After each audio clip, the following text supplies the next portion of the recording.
কি বলবি বল। কি আবার বলবো, আমাদের না মেয়েদের কাছ থেকে 100 হাত দূরে থাকার কথা, তাহলে তুই এখানে প্রেম করছিস, ওদিকে সাহেব ওখানে প্রেম করছে। প্রেম করবে না তো কি করবে, উস্তাদ নিয়ে ছোট ছেলেও প্রেম না করলে হবে। আমরা প্রেম না করে কি করে থাকবো? দেখ দেখ করতে করতে 24 বছর হয়ে গেল, জানিস আমার ছোট ভাইরও বিয়ে হয়ে গেছে। প্রেম না করলে আমি আবার কবে বিয়ে করবো বল দিনে। তুই যদি উস্তাদের কথা অমান্য করিস, তাহলে আমি এক্ষুনি উস্তাদকে কি বলবো, তুই হচ্ছিস আমাদের ক্লাবের কলঙ্ক, তোর খাল খিচে লবণ দিয়ে দিবে। তুই কি শালা ভালো মানুষ নাকি? তুইও তো সেদিন সায়নের সাথে ব্রিজের তলায় প্রেম করছিলি। তুমি ডুবি ডুবি জল খাবা আর কেউ জানতে পারবে না? আলমগীর আমাকে সব কথাই বলেছে। শোন, জেনি যখন গেছিস উস্তাদকে আর বলিসনি, আমিও তোর ব্যাপারটা বলছিনি। উস্তাদের ভয়ে তো আমি প্রেম কেটে দিয়ে চলে আসনু রে, কিন্তু এখন তো দেখছি তলায় তলায় সবাই প্রেম করছিস। প্রেম না করেও থাকতে পারছিনি, আবার উস্তাদের ভয়ে প্রেমও করতে পারছিনি, এখন কি করি বলতো? হ্যাঁ, আমি তোমাকে ছাড়া থাকতে পারবো না। তুমি আমাকে কবে বিয়ে করবে তাই বলো। बात तो सही है। হ্যাঁ, আমার মাথায় একটা আইডিয়া আছে, ওইটা করতে পারলি সবারই প্রেম করা হবে। কি আইডিয়া, কি আইডিয়া? সবাই কাছে আসো।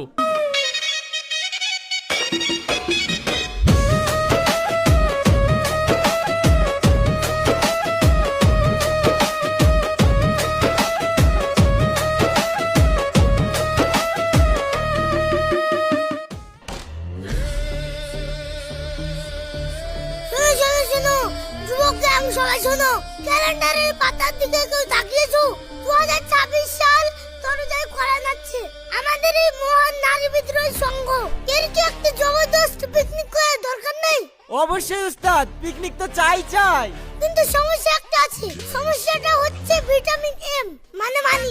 আমাদের কাছে মানি নাই, তার জন্য আপন আপন জিনিস আপন আপন বাড়ি থেকে নিয়ে আসবো, বুঝতে পারলা? তারপরে শুরু হবে আমাদের 2026 এর নতুন পিকনিক। তাহলে আমাদের স্লোগানটা আবার একবার হোক, নারীর মায়া ত্যাগ করো, সুখে শান্তিতে বসবাস করো, নারীর মায়া ত্যাগ করো, সুখে শান্তিতে বসবাস করো।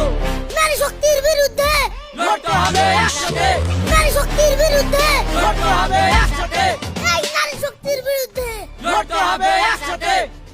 যাও আপন আপন কাজে লেগে পড়ো, সমস্ত জিনিসপত্র গুছিয়ে বাগানে দেখা করো, ঠিক আছে? এবার শুরু হবে 2026 সালের পিকনিক। Gang, gang, gangsta.